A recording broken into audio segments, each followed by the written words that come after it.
네, 매일 아침 꼭 챙겨야 할 뉴스 딱 3개만 골라서 깊게 들여다봅니다. 뉴스 세계 시간인데요. 오마이뉴스의 곽우신 기자 모셨습니다. 어서 오세요. 네, 안녕하세요. 그리고 박지훈 변호사 모셨습니다. 어서 오세요. 네, 안녕하세요. 네, 김종배의 시선집중 유튜브 라이브로 진행이 되고 있습니다.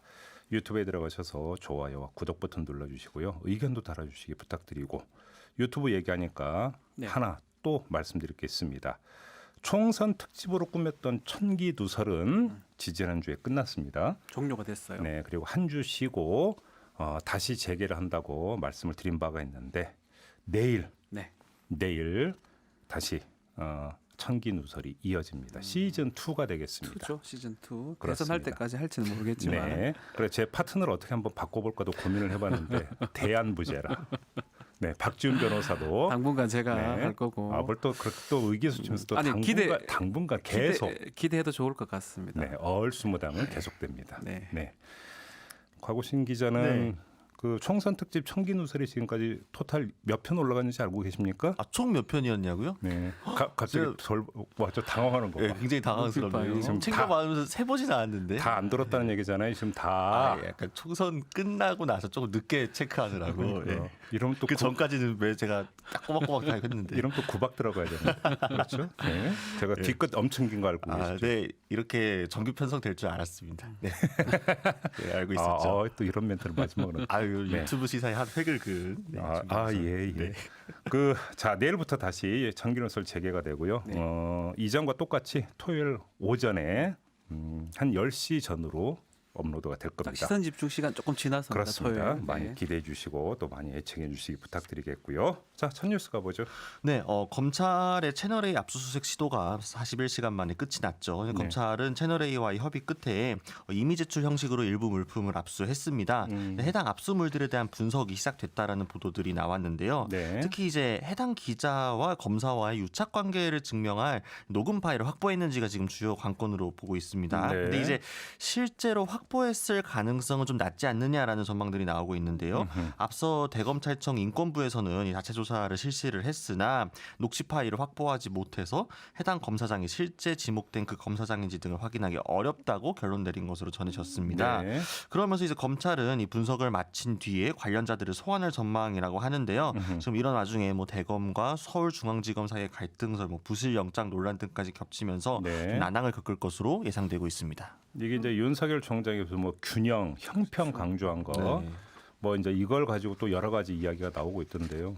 근데 일단 좀 하나 확인할 게 예. 그 문제의 검사장, 한동훈 검사장 휴대폰 압수수색 영장 청구했다는 얘기는 없죠. 없어요.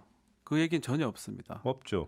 본인이 이미 제출했는지는 모르겠습니다. 예. 그것만 하면 다 끝나는 일인데 사실은. 근데 그것도 그러면 영장 청구해야 되는 거 아닌가요? 어떻게 봐야 되는 지금 겁니까? 사법적으로. 또 어려운 법리 나오니까. 법리는 아닌데요. 네. 사실 정상적으로 하려면 영장이 들어가야 되고 그게 아니라면 조직 내부잖아요. 네. 감찰을 했었어야 돼요. 처음부터. 역시 또 감찰 이야기가 감찰인데 이제 그 내부 감찰, 감찰본부 그걸 통해서 했든지 아니면 법무부 감찰을 했든지 총장이 좀 빠지고 그렇게 하면 가장 모양새가 좋죠. 네. 그 감찰도 실기를 했고 시간 놓쳐버렸고 수사로 가서 한 달 뒤에 이 수사가 될 리가 있습니까? 네. 그냥 엉뚱한 짓 한 거로 보입니다. 일단 좀 하나 아주 기초 질문인데요. 그 압수수색 대상이 되는 사람은 네. 입건된 사람들 내지 그러니까 그 피의자로 이렇게 딱 돼야만 이게 이 압수수색 대상이 되는 기본적으로 그렇습니다. 기본적으로는 써야 됩니다. 영장에. 예. 피내사자라든지 입건됐으면 피의자가 되거든요. 잠깐 피내사자도 대상이 가능은 합니다.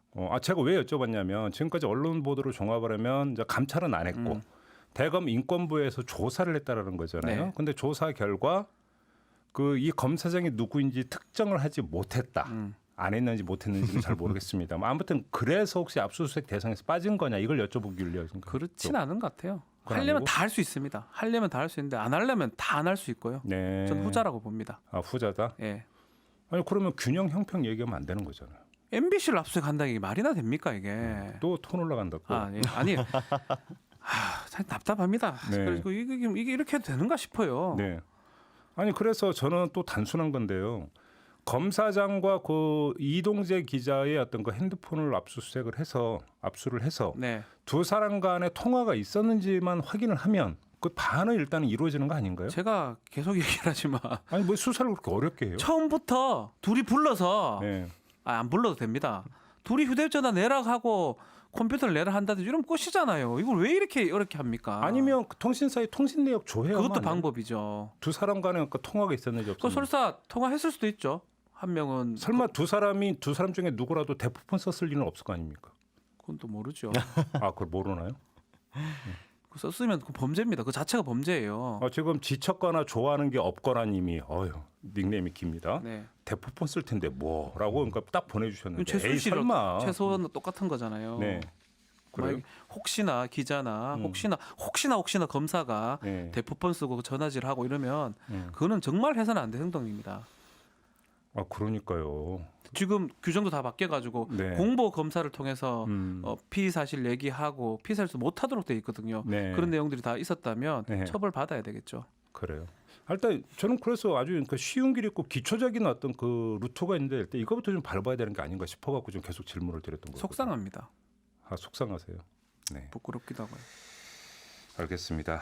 뭔가 아무튼 근데 압수수색 때문에 2박 3일간 대치하는 게 아마 제 짧은 그 경력으로는 거의 기억이 없습니다. 뭐 그때 채널 A 기자들 다 뭐 소환령 비슷하게 들어가서 다 그 대기하고 막 그랬잖아요. 예. 대치하고 그러면서 예, 좀 예. 여러모로 사상 초유의 일이었던 것 어떻게 같습니다. 협박 범죄를 저질렀는데 그게 언론의 자유인지 저는 그 이해가 안 됩니다. 그 그 얘기까지만 하겠습니다. 알겠습니다. 그 이전에도 이제 그 말씀은 그 지적을 해주셨어요. 네.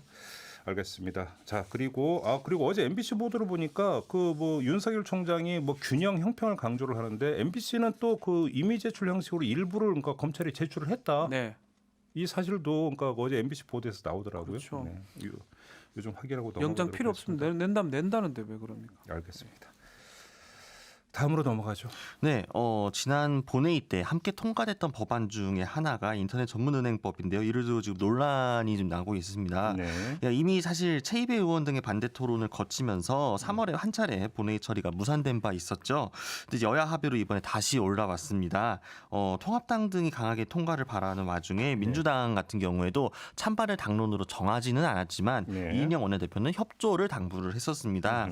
그래서 이전에 적극적으로 반대한 바 있었던 이제 박용진, 최이배, 추혜선 의원 등이 반대 토론에 나섰고요. 네. 이들은 이제 해당 법안이 부결됐을 때 한 달 전하고 별반 다를 바 없는 표지만 바꾼 법이다라면서 은산분리 원칙을 지켜야 한다고 강조를 했습니다. 네. 반면 이제 통합당 김종석, 민주당 유동수 의원 등은 찬성 토론에 나서면서 이전에 부결됐을 때보다 한층 조건이 강화됐다라고 항변을 했는데요. 네. 결국 재석 209인에 찬성 163, 반대 23, 기권 23명으로 통과가 됐습니다.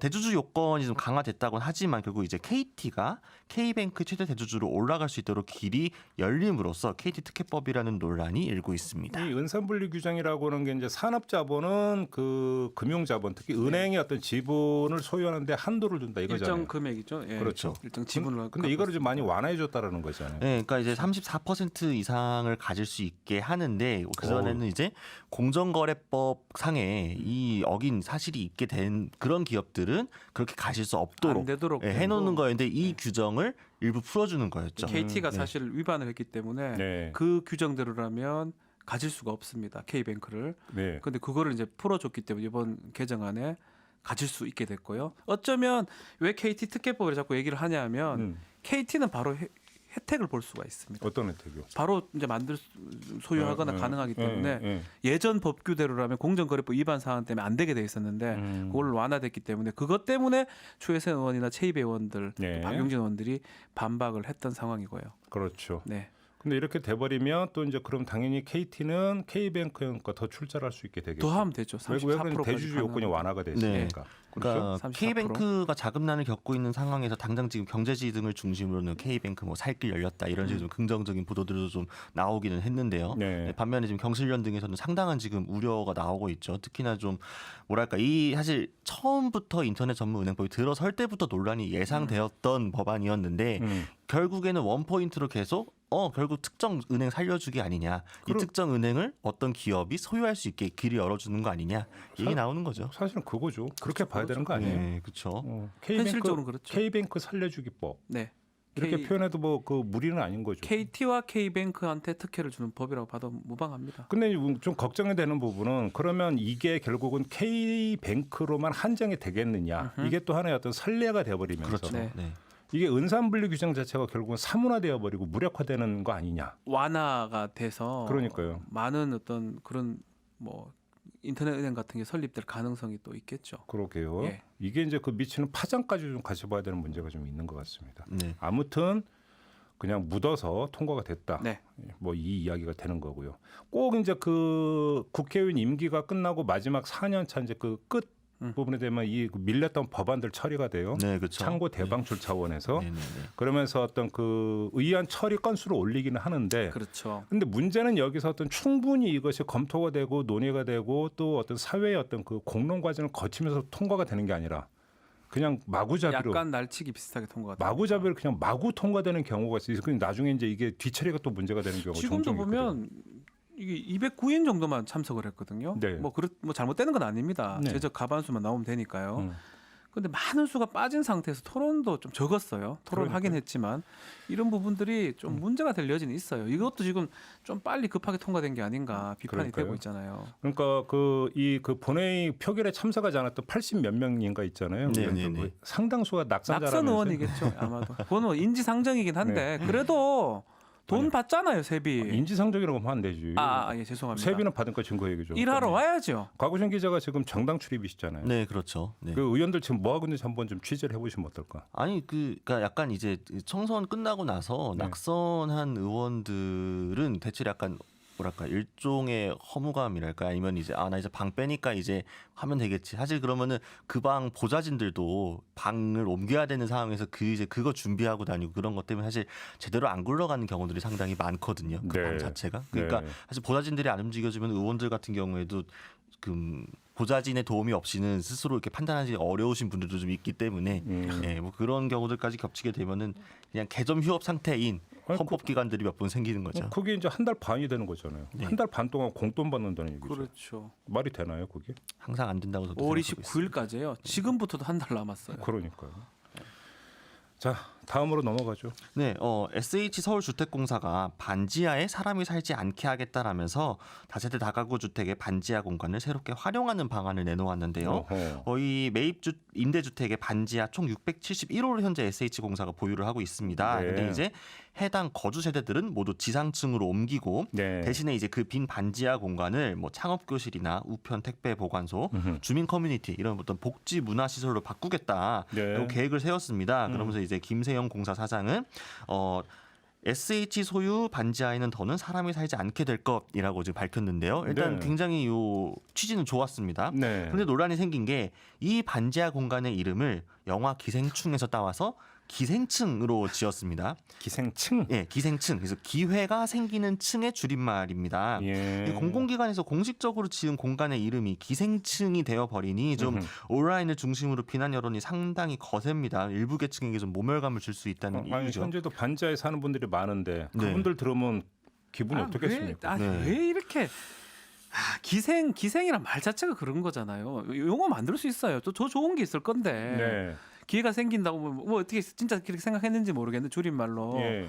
왜 하필이면 기생 이런 표현을 쓰냐는 거예요. 그러니까 뭐 이제 영화 기생충에 보면은 그 이제 주인공들이 사는 곳도 반지하고 그렇죠. 밑에 뭐 사니까요. 이제 그런 식으로 아주 네. 단순하게 쉽게 생각을 했던 것 같은데 항상 우리는 장난으로 돌을 던지지만 예. 그렇지 않습니까? 근데 문제는 그게 아니잖아요. 특히나 공공기관에서 좀 사려 깊은 예. 이게 있어야 되는데 그게 안 돼 버리면 직접 여기에 살고 있는 분들의 기분이 어떻게 되는 건지 왜 이걸 한 번이라도 고려를 안 해보는지 모르겠네요. 왜 이렇게 하는지 그분들이 몰라요. 거기 안 사니까 그러시겠지. 그럴 수 있겠죠. 뭐 그럴 수도 SH 있지만. 그쪽에서 이 이름을 결정하시는데 그 영향력을 행사하셨던 분들은 네. 이 공간에 살지 않기 때문에 그런 공감성이 좀 떨어진 게 아닌가 싶기도 아니면 그럼 하고. 좀 지어서 반지하에 사는 분들을 좀 지상으로 이렇게 저기 뭐 그렇죠. 임대 그 주택을 좀 제공을 해주든지 그러면서 그러면 또 누가 뭐라고 하나요? 그렇죠. 참 좋은 취지의 정책을 만들어 놓고도 욕을 사서 먹는 약간 이런 모양새가 되어 버린 거거든요. 네. 그리고 뭐 이름 그러니까. 이게 뭐 사실 뭐 행복층 뭐 이런 뭐 많잖아요. 네. 왜 하필이면 기생층이라는 표현을 쓰든지. 그러니까요. 지금 현희사랑님 이름이 헉 이라고 혹이죠 당연히. HBYI님은 에휴 무슨 생각으로 그런 이름을 이렇게 보내주셨습니다. 리틀 프린스님은 기생충 생각만 해도 화나. 제가 화가 나는데요. 그러니까요. 조금만 좀 그 이것도 탁상 행정이에요. 정신 차리세요. 탁상 돼요. 행정이라고 하는 게 뭐냐면 현장을 모른다는 그러니까요. 얘기잖아요. 그렇죠. 현장을 모르는 게 뿐만 아니라 당사자들의 정서를 모르는 거죠. 결국 이것도 공감 능력이 떨어진다. 맞습니다. 이렇게밖에는 볼 수가 없는 그냥 거죠. 영화 기생충이 흥행을 했고 거기에 뭔가 이제 이름을 좀 라임을 맞춰가지고 이 정책을 홍보하겠다라는 이 발상 자체가 굉장히 좀 행정 편의주의적으로 나온 게 아닌가. 사실 이 영화가 말하고자 하는 바도 그런 의미는 아니었을 텐데 말이죠. 좀 그러니까요. 사료가 너무 부족하지 않았나. 예, 생각이 듭니다. 뭐 유명 영화에 묻어가려다가 사고 친 거죠. 네. 알겠습니다. 자 이렇게 뉴스 세계 마무리하겠습니다. 박지훈 변호사, 곽우신 기자와 함께했습니다. 고맙습니다. 감사합니다. 이슈의 핵심을 꿰뚫는 예리한 시선, 믿고 듣는 진품 시사 김종배 시선 집중.